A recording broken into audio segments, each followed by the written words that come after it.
Hi everyone, আমি অন্তরা চলে এলাম নতুন একটা ব্লগ নিয়ে। সবাই কেমন আছো, কি করছো? আমিও খুব ভালো আছি। আর আমি যখন ব্লগটা শুরু করছি তখন বাজে সকাল 11:30। আর আমি এখন রান্নাবান্না সেরে কিন্তু বেরিয়ে পড়েছি দিদির বাড়ির উদ্দেশ্যে। যেহেতু আমার ছেলের স্কুলের গরমের ছুটি পড়েছে, তো সেই কারণে যাব দিদির বাড়ি, 2 দিন থাকবো।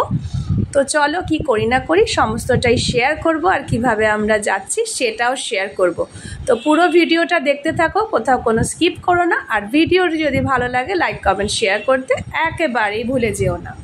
তো সকাল সকাল আমরা স্নান সেরে বেরিয়ে তো পড়েছি, কিন্তু রাস্তায় দেখছি প্রচুর গরম। যেই সময়টায় আমরা বেরিয়েছি তো সেই সময়টায় কিন্তু ভালোই গরম ছিল, বৃষ্টিও হয়নি কদিন ধরে, সেই কারণে গরমটা আরও বেড়েছে। আজকে একটু তাড়া থাকলেও রান্না সারতে সারতে বেশ বেলা হয়ে গেল, তো কিছু আর করার নেই। তো রাস্তায় বেরিয়ে ভাবলাম আর রিক্সা করেই চলে যাই।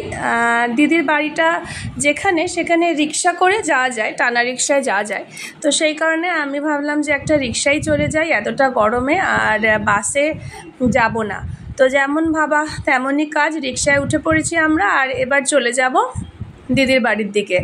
আর চারিদিকটা দেখো বন্ধুরা কতটা রোদ, আর গরমে কিন্তু মানুষজন রাস্তায় তাদের নিজস্ব কাজে তো বেরোতেই হবে, সেই সমস্ত যেমন করছে। গরমটাও কিন্তু তীব্র, বেশ চোখে লাগছে। মানে এতটা রোদের কারণে ভালো করে তাকানোও যাচ্ছে না। আর তাও মানুষজনকে তো বেরোতেই হবে, কিচ্ছু তো করার নেই, কাজ এমনই একটা জিনিস। তো যাই হোক আমরা চলে যাচ্ছি। আর রিক্সায় যাচ্ছি তাও মনে হচ্ছে যেন গায়ে গরম হালকা লাগছে, এতটাই গরম ছিল। তো যাই হোক আমরা যাচ্ছি। এই ব্রিজটা আছে বলে এখানটায় একটু শান্তি, মানে একটু ছায়া ছায়া আছে।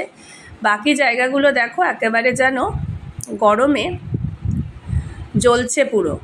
তো ভালোই করেছি আজকে বাসে না এসে রিক্সা এসে, মনে মনে ভাবছি। তো তোমরা কি রাস্তায় এই সময় বেরোচ্ছ? যদি বেরো অবশ্যই সাথে করে বেশি করে জল রেখো আর জুস ইত্যাদি খেও, কেননা গরমে কিন্তু শরীর প্রচুর ডিহাইড্রেট হয়ে যায়। তো নিজেদেরকে সাবধানে রেখো। আর দুই পাশের দৃশ্য দেখতে দেখতে বেশ ভালোই লাগছে চলে যেতে। আর মনে একটা আনন্দ হচ্ছে যে অনেক দিন বাদেই যাচ্ছি দিদির বাড়ি, তো যেই কারণে আনন্দটা কিন্তু অনেকটাই বেশি হচ্ছে। তো গরমের ছুটিতে এদিক ওদিক আমরা সবাই বেড়াতে যাই। আর এবার গরমে খুব বেশি দূর না গিয়ে ভাবলাম দিদির বাড়ি 2 দিন ঘুরে আসি। তো এদিক ওদিক তো সেরকম যাওয়ার সুযোগ হবে না, তো সেই কারণেই এবার বাড়ির কাছাকাছি দিদির বাড়িতেই বেড়াতে গেলাম 2 দিনের জন্য। আর এদিকে দেখো মেট্রো কনস্ট্রাকশনের কাজ চলছে, এইসব জায়গায় খুব শিগগিরই মেট্রো চালু হয়ে যাবে এই সমস্ত কাজকর্মগুলো হয়ে গেলে। তো তখন কিন্তু যাতায়াতটা আরও সুবিধাজনক হয়ে উঠবে। তো এখানে দেখো আন্ডার কনস্ট্রাকশন আছে সব কিছুই, এখানে কাজ চলছে পুরো দমে। আর খুব শীঘ্রই হয়তো এদিকে মেট্রো হয়ে যাবে। তো দেখতে দেখতে আমরা কিন্তু চলে এসেছি এয়ারপোর্টের কাছে প্রায়। তো আমার দিদির বাড়ি এয়ারপোর্ট থেকে নেমে আর একটা রিক্সাতে করে চলে যাওয়া যায়, বা অটো আছে, অটোতেও যাওয়া যায়। তো আমরা আর একটা রিক্সা নিয়েই চলে যাব ঠিক করেছি। আর তোমাদের ভিডিওটি কেমন লাগছে জানাতে কিন্তু ভুলো না।